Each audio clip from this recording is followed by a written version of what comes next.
Hello everyone, welcome back to our channel Anu Telugu diaries. అందరూ ఎలా ఉన్నారండి? అందరూ కూడా బాగుండాలని మనస్ఫూర్తిగా కోరుకుంటున్నాను. మీరు అందరూ ఎలా ఉన్నారో కూడా కామెంట్ చేయండి. సో ఇదేంటంటే వేరే ఇంటికి షిఫ్ట్ అయ్యామన్నాం కదా. సో అక్కడ ఇదనమాట, ఇంట్లోకి సన్ రేస్ అయితే రావు కానీ but sunlight and air flow అనేది మాత్రం సఫిషియెంట్గా ఉంది. బాగుందనమాట. నేను ఇల్లు షిఫ్ట్ అవుతున్నాను లేదా ఇల్లు చూస్తున్నాను అన్నప్పుడు మెయిన్గా చెక్ చేసుకునేది ఏంటంటే ఎయిర్ ఫ్లో ఎలా ఉంది, ఇంటిలోకి వెంటిలేషన్ కరెక్ట్గా ఉందా లేదా, సన్లైట్ అనేది అది మాత్రం కంపల్సరీగా చెక్ చేసుకుంటాను అనమాట. సో ఇవి రెండు బాగున్నాయని మెయిన్గా ఈ ఇల్లు అయితే తీసుకున్నాం మేము. ఇంకా నా డైలీ రొటీన్ అయితే వచ్చేసి డిటాక్స్ వాటర్తో స్టార్ట్ అవుతుంది కాబట్టి సో డిటాక్స్ వాటర్ అనేది ప్రిపేర్ చేసుకుని రెడీగా పెట్టుకున్నాను. అది తీసుకుంటున్నాను అనమాట. సో అది తీసుకునే గ్యాప్లో ఇంకా యాజ్ యూజువల్ మనకి ఆఫీస్కి ఇంకా ఈయనకి లంచ్ బాక్స్ ప్రిపేర్ చేయాల్సి వస్తుంది. సో దానికోసం ఇంకా లంచ్కి అయితే బాక్స్కి ఒక పక్క రైస్ ఒక పక్క పప్పు వేసి ప్రిపేర్ చేస్తున్నాను అనమాట. సో ఈ లోపు డిటాక్స్ వాటర్ అయితే తీసుకుంటున్నాను. అండ్ ఇది నిన్న జరిగింది, ఫ్రైడే జరిగింది కాబట్టి ఫ్రైడే స్పెషల్ ఏంటంటే మా చిన్న బాబు సెకండ్ బర్త్డే అనమాట. సో దానికోసం అయితే కొంచెం హడావిడ ఎక్కువ అయితే ఏమీ చేయలేదండి. అసలు చాలా అంటే చాలా సింపుల్గా మినిమం చేశానమాట అంతే. ఇప్పుడు ఇదేంటంటే పరవాన్నం వండుదామని చెప్పి పాలు బాయిల్ చేస్తున్నాను. మిల్క్ బాయిల్ అయిన తర్వాత అందులో ఆల్రెడీ ఇప్పుడు కుక్ చేసుకున్న రైస్ యాడ్ చేస్తున్నాను అనమాట.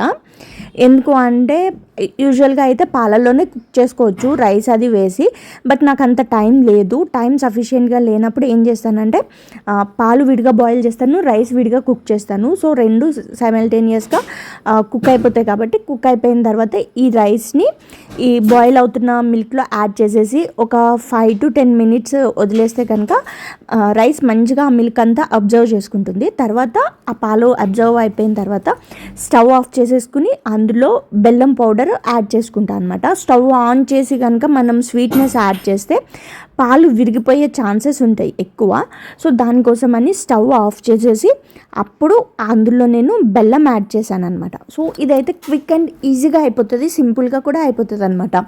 పాలు రైస్లో ఉడకాలి అంటే కనుక కొంచెం ఎక్కువ టైం తీసుకుంటుంది. సో అలా టైం లేనప్పుడు మాత్రం ఇలా ట్రై చేస్తాను అనమాట. నెక్స్ట్ ఏంటంటే చిన్నబాబు బర్త్డే అని చెప్పాను కదా. సో కేక్ కూడా ఇంట్లోనే తయారు చేస్తున్నాను అనమాట. బికాజ్ తెలుసు కదా చిన్నబాబు తనకి మిల్క్ ప్రోడక్ట్స్ డైరీ ప్రోడక్ట్స్ ఏమీ పడవు కాబట్టి సో బయట కేక్స్లో కంపల్సరీగా మిల్క్ యాడ్ చేస్తారు. అండ్ నెక్స్ట్ క్రీమ్, బటర్ ఇవన్నీ కూడా ఆల్మోస్ట్ అన్నీ కూడా డైరీ ప్రోడక్ట్స్ ఉంటాయి కాబట్టి సో ఇట్స్ బెటర్ ఎందుకు అవాయిడ్ చేద్దాము అనేసి ఇంక ఇంట్లోనే ప్రిపేర్ చేశాను అనమాట. సో ఈ ప్రిపరేషన్ కూడా చాలా సింపుల్ అండి. బనానా తీసుకున్నాను, తర్వాత ఏ కప్పుతో అయితే గోధుమ పిండి తీసుకుంటున్నానో ఆ కప్పుతోనే 3/4 కప్ వచ్చేసి బెల్లం తీసుకున్నాను. తర్వాత కొంచెము కాఫీ పౌడర్ యాడ్ చేశాను, 1/2 టేబుల్ స్పూన్ వరకు కాఫీ పౌడరు, 1/2 టీ స్పూన్ వచ్చేసి కాఫీ పౌడరు. తర్వాత ఏ బౌల్తో అయితే తీసుకున్నానో ఆ బౌల్లోనే 1/2 కప్ వరకు కూడా వెజిటబుల్ ఆయిల్ తీసుకున్నాను.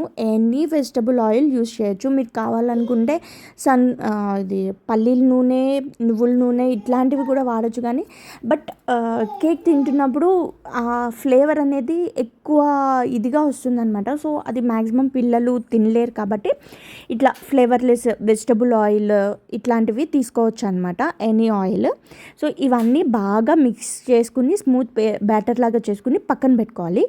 ఈ లోపు ఏంటంటే డ్రై ఇంగ్రీడియంట్స్ ఇవన్నీ కలుపుకునే లోపల స్టవ్ మీద ఒక ప్యాన్ పెట్టి, మీ దగ్గర ఉంటే దాని మీద శాండ్ వేసుకుంటే బాగుంటుంది, బట్ నా దగ్గర శాండ్ అవైలబుల్గా లేదు అని చెప్పేసి డైరెక్ట్గానే పెట్టేశాను అనమాట. ప్యాన్ పెట్టి ప్యాన్ మీద మనం ఎందులో అయితే ఈ కేక్ బేక్ చేయాలి అనుకుంటున్నామో ఆ కంటైనర్ని పెట్టుకోవాలన్నమాట. పెట్టి దాని లోపల స్టీల్ స్టాండ్ ఉంటుంది కదా, సో అది పెట్టుకోవచ్చు. లేదంటే ఇట్లా ప్లేట్ అయినా ఏదో ఒకటి పెట్టేసి దాన్ని మూత పెట్టేసి క్లోజ్ చేసి ఒక మీడియం ఫ్లేమ్లో పెట్టి వదిలేస్తే అది ఈ లోపు ప్రీ హీట్ అవుతుందన్నమాట. మనం ఇంగ్రీడియంట్స్ ఇవన్నీ బ్యాటర్ అంతా కలుపుకునే లోపల అది ప్రీ హీట్ అయ్యి కేక్ బేక్ చేసుకోవడానికి రెడీగా ఉంటుందన్నమాట. సో ఇప్పుడు చెప్పాను కదా, వెట్ ఇంగ్రీడియంట్స్ అన్నీ కూడా మిక్సీ పట్టేసి పక్కన పెట్టాను. సో దీన్ని ఒక మిక్సింగ్ బౌల్లోకి తీసుకోవాలి. మనం ఎందులో అయితే కలుపుకోవాలనుకుంటున్నామో ఆ గిన్నెలోకి తీసుకుని తర్వాత అందులోకి మనం వీట్ ఫ్లోర్ యూస్ చేస్తున్నాను ఇక్కడ నేను. మైదా ప్లేస్లో గోధుమ పిండి అండ్ షుగర్ ప్లేస్లో జాగ్రీ అండ్ బనానా యూస్ చేశాను అనమాట స్వీట్నెస్ కోసం. So which is very healthy. మనం తీసుకోవాలనుకున్నంత క్వాంటిటీ గోధుమ పిండి తీసుకోవాలి. తర్వాత దానికి సరిపడా కొద్దిగా అనమాట, ఒక చిటికెడు బేకింగ్ పౌడర్ అండ్ చిటికెడు బేకింగ్ సోడా, ఇవి 3 కూడా కలిపేసి బాగా మిక్స్ చేయాలి డ్రై ఇంగ్రీడియంట్స్. ఇవి 3 మిక్స్ అయిపోయిన తర్వాత మనం తీసుకున్న స్మూతీ బ్యాటర్ ఉంది కదా, బనానా పేస్ట్ అదంతా, సో దానిలోకి ఈ పౌడర్ని కొద్దిగా వేసుకుంటూ కట్ అండ్ ఫోల్డ్ మెథడ్లోనే కలపాలి. ఎట్టి పరిస్థితుల్లోనూ ఈ పిండిని మాత్రం మిక్సీ జార్లో వేసి మిక్సీ పెట్టద్దు. అట్లా చేస్తే గట్టిగా వచ్చేస్తుంది అనమాట. కేక్ అనేది స్మూత్గా రాదు, స్పాంజ్ లాగా గట్టిగా వచ్చేస్తుంది. సో దానికోసం అని అనమాట ఇట్లా వేసి స్లోగా కట్ అండ్ ఫోల్డ్ మెథడ్లోనే కలపాలన్నమాట. పిండి అంతా బాగా మిక్స్ అయిపోయిన తర్వాత ఈ పిండిని కూడా పక్కన పెట్టేసి మనం కలుపుకున్న బ్యాటర్ ఇది ఎట్లా అంటే ఇట్లా జారుగా రిబ్బన్ కన్సిస్టెన్సీలో జారాలన్నమాట పిండి అనేది గరిటె నుంచి. సో అప్పుడు మనకి కేక్ అనేది స్మూత్గా వస్తుందన్నమాట. So that's it. సో ఈ బ్యాటర్ని అంతా పక్కన పెట్టేసి మనం ఏ మోల్డ్లో అయితే కేక్ మోల్డ్ ఉంటుంది కదా, కేక్ మోల్డ్ కానీ కేక్ మోల్డ్ లేదు అనుకుంటే కనుక ఫ్లాట్గా ఉన్న అంటే సర్ఫేస్ అనేది ఫ్లాట్గా ఉన్న గిన్నె తీసుకోవాలన్నమాట. తీసుకుని కొద్దిగా ఆయిల్ వేసి ఆయిల్ గిన్నె అంతా కూడా మన మోల్డ్ అంతా కూడా అప్లై చేసుకోవాలి. అప్లై చేసిన తర్వాత దాంట్లోనే కొద్దిగా గోధుమ పిండి వాడాం కదా మనము, సో ఆ డ్రై ఫ్లోర్ అనేది గోధుమ పిండి అనేది వేసి బాగా డస్టింగ్ చేసుకోవాలన్నమాట. గిన్నె మొత్తం బాగా అప్లై చేసుకోవాలి.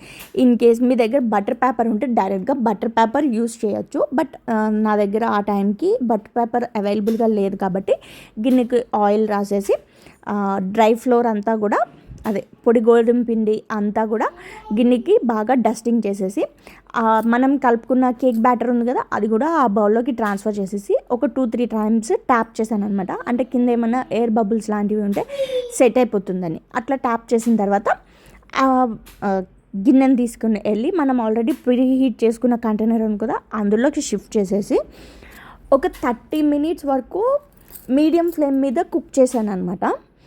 ఒక 10 మినిట్స్ ఏమో నార్మల్గా సిమ్లో పెట్టేసి బేక్ చేశాను. సో టోటల్గా నాకు 45 మినిట్స్ వరకు టైం తీసుకుందనమాట. So here comes our birthday boy and his brother.